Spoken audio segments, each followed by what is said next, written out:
Your account has been locked. Hello everyone, welcome to this channel. I'm Emily and I'm here to help you out today. So without any delay, let's get started.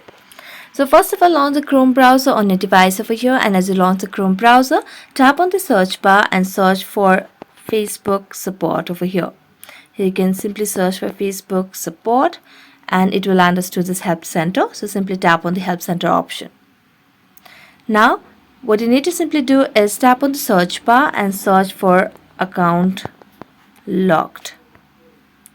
So as you tap on it here, you'll be able to see the option of my Facebook account is locked and I'm not getting phone or email codes when trying to confirm my account.